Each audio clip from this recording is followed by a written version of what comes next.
What's up, everybody? Welcome to Buzzworthy TV, and I'm the girl, Lady T. And today we are talking Real Housewives of Atlanta, y'all. She's back. Y'all already know who I'm talking about. Nene Leakes, y'all. So anyway, let's get into this episode. Okay, so the episode kicks off with Phaedra getting ready to go to Washington, D.C. She's taking Aiden and Dylan with her, and they're going to be, celebrating the 20-year anniversary of the Million Man March. And she's invited Kim, Sheree, and Portia to come along with her. And, she's getting ready, packing up everything. By the way, Phaedra kids are so cute. I love them. But anyway, so you see her packing, getting ready. And then you see Kim getting ready. She taking all day. She lollygagging. And anyway, as Phaedra is finishing up her packing, she gets the call from none other than Apollo from jail. Okay, so she gives the phone to Aiden, and Aiden talks to his dad, and it was so cute because I guess Aiden was acting up in school, and his dad was like, "You don't want me to come, you don't want me to come over there and get you or whatever." And I'm like, "Come and get him in maybe 5 years if you out on good behavior." Like, boy, bye. But anyway, it was still cute to see that, he constantly keep in touch and that Aiden, feels his presence or whatever. So that was cute. So anyway, like I told y'all, Kim was taking all freaking day. And Phaedra, Portia, and Sheree, they had to go. So Phaedra said, "Look, I'm leaving the car behind for you and your kids, but I got to go." So anyway, then we move on to Todd, Candy. They in the car. And Todd is really pushing for them to open up a family restaurant. And he's like, it'd be a good gimmick if we had an old lady gang, which of course is Mama Joyce and Candy's two aunts. If, they come in and not necessarily work the restaurant, but kind of come in here, take some pictures, shake some hands, just make appearances. We already gonna have chefs and everything to make their recipes or whatever. But it'll be good for them and it'll be great for the restaurant. So Candy's like, "Well, I don't know. You gotta ask them." So he's like, "Okay, fine. I'll ask them and we'll just do a whole big family dinner and I'll bring it to them then." And I already know that Candy impersonation was horrible. I won't be doing that again. But anyway, so they go to Mama Joyce's house. Mama Joyce is like 20 on 10. She all hugging on Todd. And Todd looking at the camera, giving her the side eye. And I'm just like, this is too funny. So everybody's at Mama Joyce's house. They having dinner. And they bring up the restaurant idea. And, Mama Joyce and the other aunt is down for it. But I guess Aunt Bertha, I guess that's her name. She like, "I don't know. I don't think I want to do it." I'm like, why not? They gonna pay you. And it gets you out the house. They don't want you to work for real, for real. But however the case, we'll see how that go. Okay. So, like I said, Portia, Phaedra, Kim, and Sheree, they all going to D.C. to celebrate the 20-year anniversary of the Million Man March. But before the day of the actual march, Phaedra has set up a meeting with a councilwoman to help, because she wants to meet with her because Phaedra's trying to start up an organization called Saving Our Sons. And this congresswoman is known for setting up mentorships and stuff, and she just want to kind of take her lead or whatever, so she set up this meeting. So when they get to the house, I can already tell it's about to be some mess, because let me tell you, Kim, you need to check Sebastian. That's her oldest son. he all, under his breath talk about this is bored and this and that. And I'm like, shut up. Like, Kim, you a stay-at-home mom. I'm going to need you to have more control over your kids. Anyway, so when they first get there, they start, they introduce themselves and everything. And Phaedra wants to take a picture. And as they get ready to take a picture, Kim's youngest son start acting fussy. He's barely 2 years old or whatever. And so she's like, well, no, first of all, let me tell you. First of all, not only does she got to deal with the crying baby, but when she get him a little bit calmed down, they start talking about, well, the congresswoman is talking about, how the government does not like young black men and how they are stereotyped. And as soon as Kim hears that, she excuses herself with her 2 children because she doesn't want them to hear what the councilwoman is saying. And I'm like, Kim, I get it. You choose when and where you bring up, social issues and social injustice. I get that. No one's going to force that down your throat or make you talk about issues to your children before you feel that they are ready for that conversation. I get that. But the way you just shoot them out the room, to me, was kind of like, only because this is happening every day. And your oldest son is 8 years old. This is the time, to me, in my opinion, where you should have those conversations because he's getting older. He's getting at the age where he's going to be stereotyped and racially profiled, But what I am proud about is that when she did whisk them away, she kind of broke it down to the kids, like, some people are treated very badly for the color of their skin, but, no matter what, you have to be the best you that you can be and all that. So I get it. So when she had that conversation, they get back up there, they talking to the councilwoman, and the baby start acting up again. So this time she excuses herself, and she takes both their kids to the van. And she tells her oldest son, Sebastian, I'm not mad at you. I'm mad at the situation because this is not for kids. And it's like, okay, yeah, it may be a little more adult than what you perceived it to be. I mean, you've had several outings with Phaedra and her kids, so she probably thought it'd be a little bit more kid-friendly. I get that. But you also have to understand that you knew what they were doing. It's not like she just blindsided you with this. She told you what you guys are going to be doing. You guys are going to be the councilwoman, and the next day you're going to the Million Man March. There's no gray area there. So anyway, she's a little upset about that it's not really kid-friendly or whatever.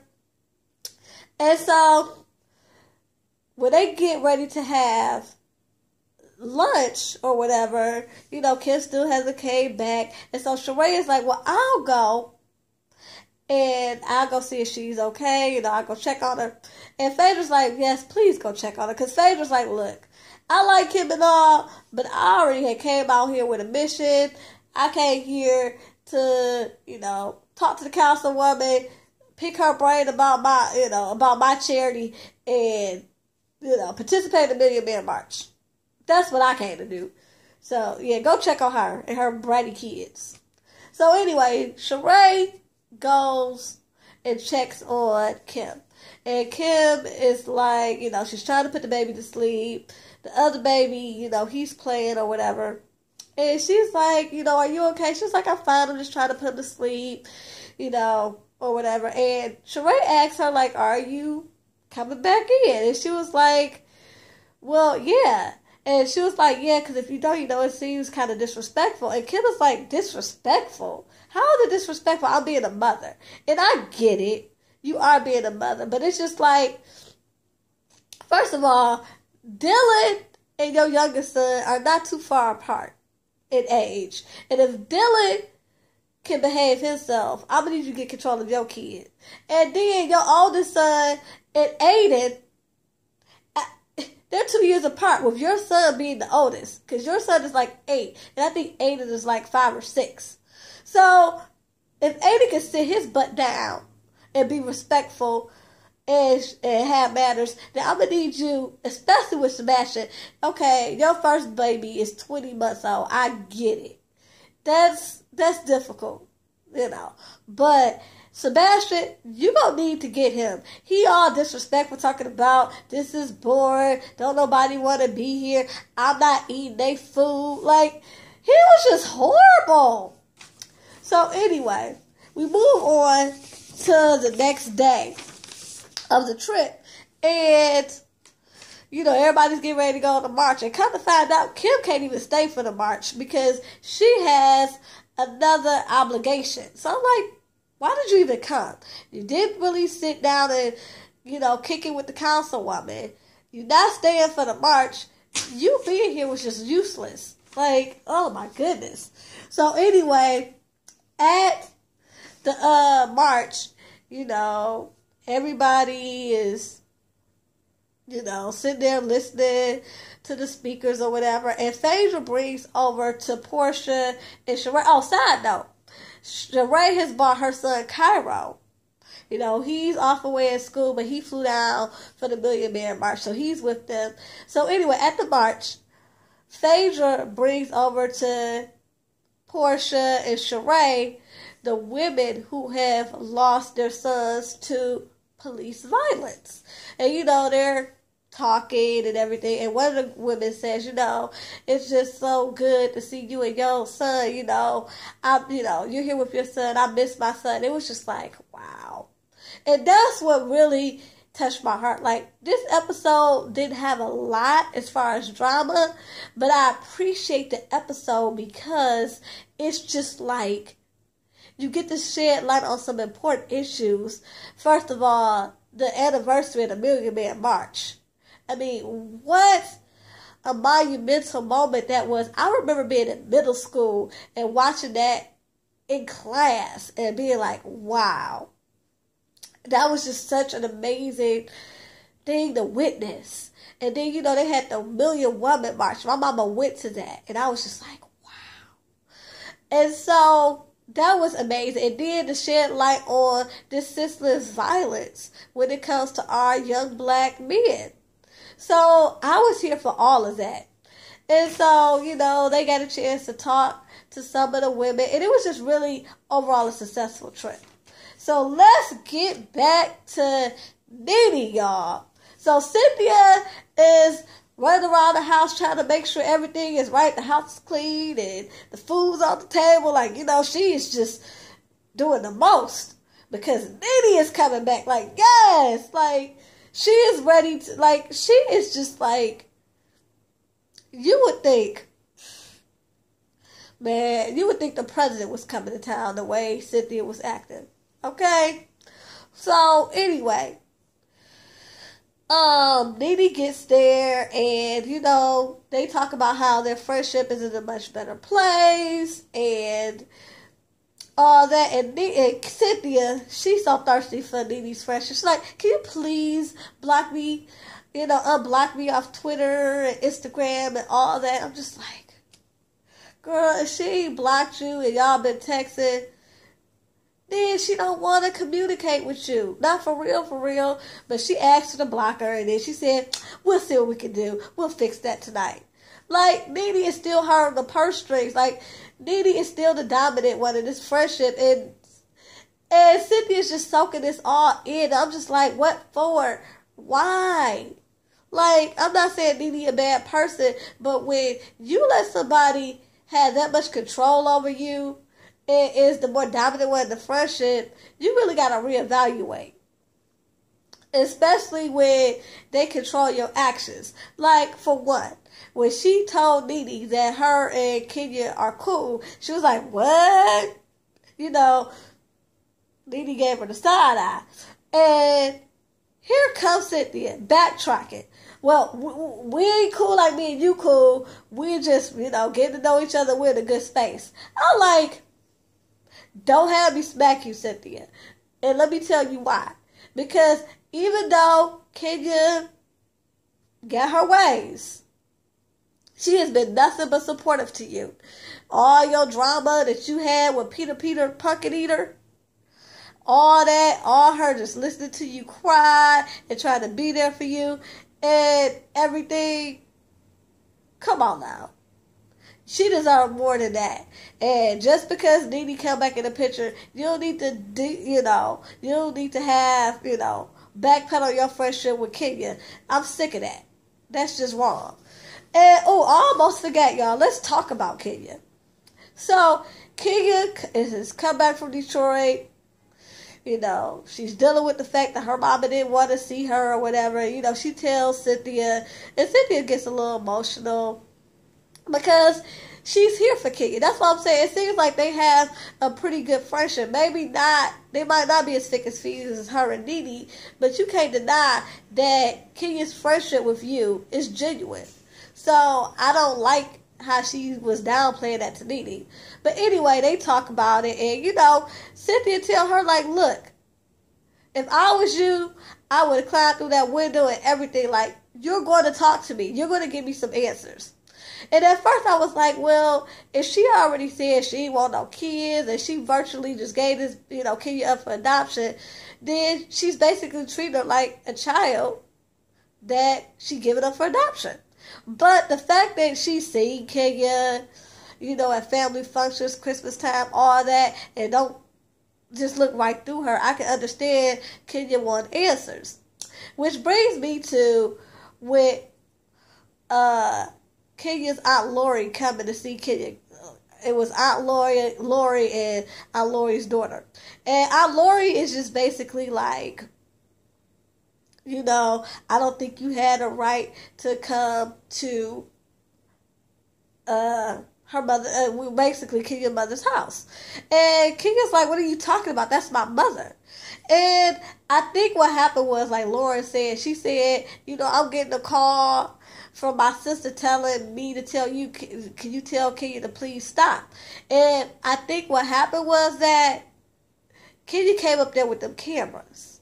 And yeah, they went at her doorstep, but everybody knows she's on this show. And the cameras were basically right across the street, and Kenya was still mic'd. Her mama wasn't no fool. And that's why she called Lori and was like, look, tell Kenya to just stop it. And I sympathize with Kenya.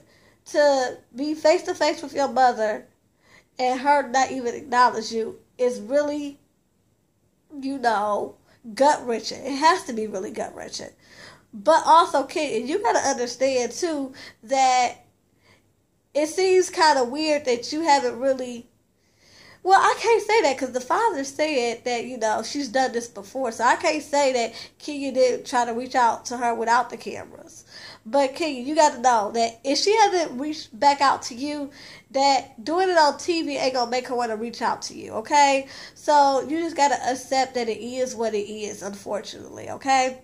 So anyway, y'all, that was the episode. It's about to really heat up. Like I said, it wasn't much this episode, but I like how they shed light on the Million Man March and all this racial profiling. So it was overall a good episode. So till next time, y'all. Peace and love.